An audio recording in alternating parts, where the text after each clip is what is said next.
Hello again everyone, and we're back on the allotment on plot 2, and these are the winter cabbages. Over here are tundra, and as we go along there is January King. They are really looking quite good now, and this one in particular, but it's time that I harvested at least one or two of them, because some of them I can see right at the other end there are being attacked by a few slugs. Now, both these cabbages are very hardy because they are crosses between white cabbages and a Savoy cabbage, and the Savoy cabbage is one of the hardiest cabbages, and with names such as Tundra and January King, you know that they are hopefully hardy enough to take the coldest of weather and come through at least until February, maybe March. And over here I have the Asturian tree cabbage, which I have got a liking for now. It takes a bit longer to cook down than the Taunton Dean perennial kale I have in the garden. Looking a bit manky now, and I should really have higher nets, but all you need is a few leaves, such as four of these big pale green leaves, to make 2 portions. Very nice indeed.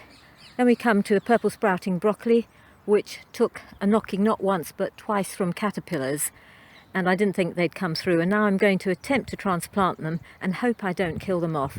I found a spot for them, and I also have one in the back garden which I've dug up, so I'll be doing that now.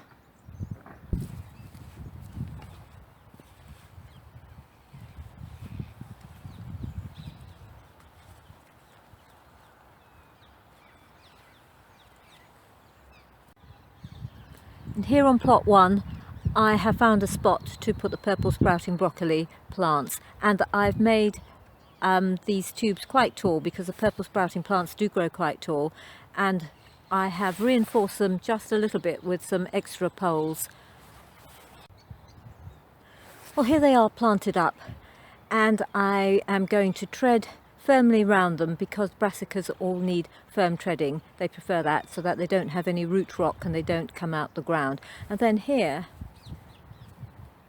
I have some homemade compost from my compost bins. I've got 3 tubs of those, and I'll be putting that on the ground, and later on I'll be using some horse manure.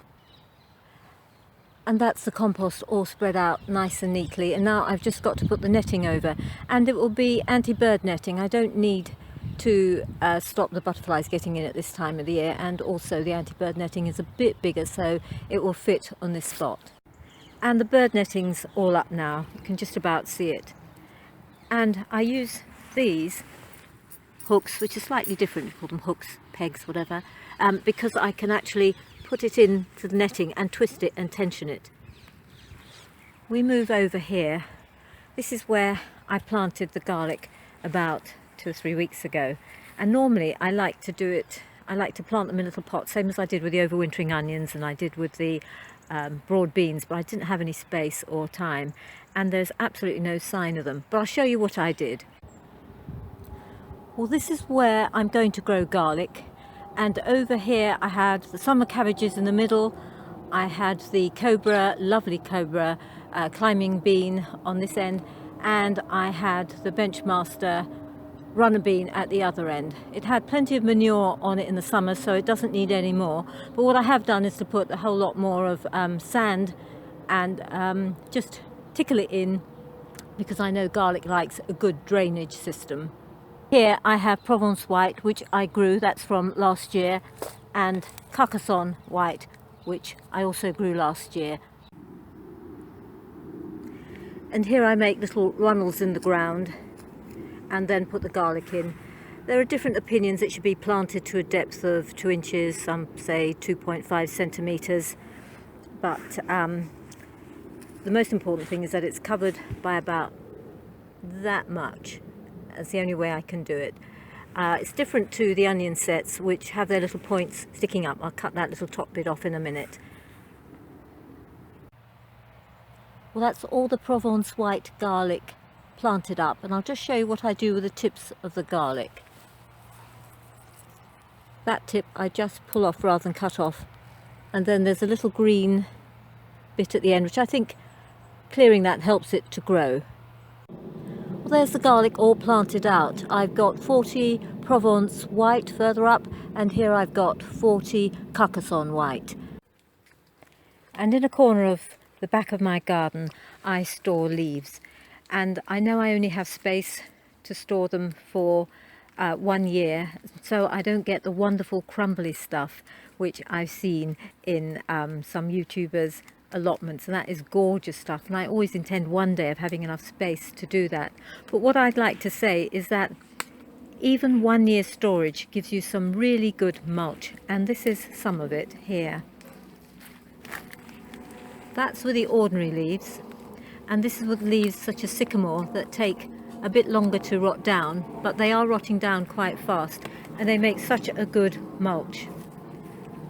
These bags over here, it takes 2.5 of these bags to fill each one of those, and these are the bags I can just about drag to the car and lift up into the car. So it's taken me about 20 bags, and I will be filling them up now into those bags. What I do is I start off with an empty bag and I put some leaves in, and then I put some liquid in. Now I use some urine watered down in the watering can, because the nitrogen in urine helps break down the leaves. Well, if using urine doesn't appeal to you, you can always use other forms of liquid manure that has a high content of nitrogen. Over here I had made in the spring some liquid manure from nettles, and I've actually used a little bit of that to add some extra trace elements to help rot down the leaves. And over here I have some horse manure in a sack, and that can be tied up at the top and then steeped in water for about 3 months or so.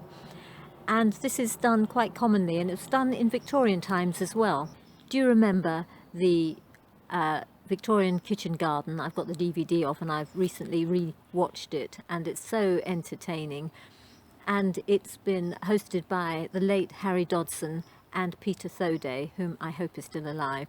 And they mentioned that the Victorians had a great big trough, horse trough, and they would fill that with water and put a large sack of either cow manure or horse manure in, and then steep it for a few months, and then they'd use that on their brassicas. And so you could use that kind of liquid as well. Well, here in the middle of plot 2 are where all my beautiful flowers were, and they're all dying down. Oh look, one little dahlia. And they've all got to be tidied up. It does look so sad, not to mention absolutely messy. And still a few flowers left, not many on that borage, but that's coming out. I think most of them are gone. And this year I'm going to try to keep the dahlias in the ground and put a lot of stuff over them and hope that they survive, and put some coverings over them as well. We'll see how it goes. Well, I'm on plot 1, at the back of plot 1, and there's the middle 2 beds where I had all the dahlias and the gladioli, and I've taken about 8 bags of greenery back to my garden compost heap. It's a freezing cold day, but it's beautiful winter sun, and there's frost on the ground there, and those sticks I just placed there while I was moving a couple of the dahlias around. As I said before, I'm going to take a chance and keep them in the ground. I put some soil on top of them. I put a bit of my usual sand on top to keep the worms happy. I have to note that from that side, the roots from the raspberries have been going underneath and growing into that area, so I had to dig something up there. And also, when I first took on this plot, the ground was just full of bindweed, and there's still little areas in the middle where there's bindweed, so I know that I'll have to probably every year dig a few of these dahlias up, dig up the bindweed, and then pop the dahlias back in. Now starts the fun. I'm going to put cardboard on it.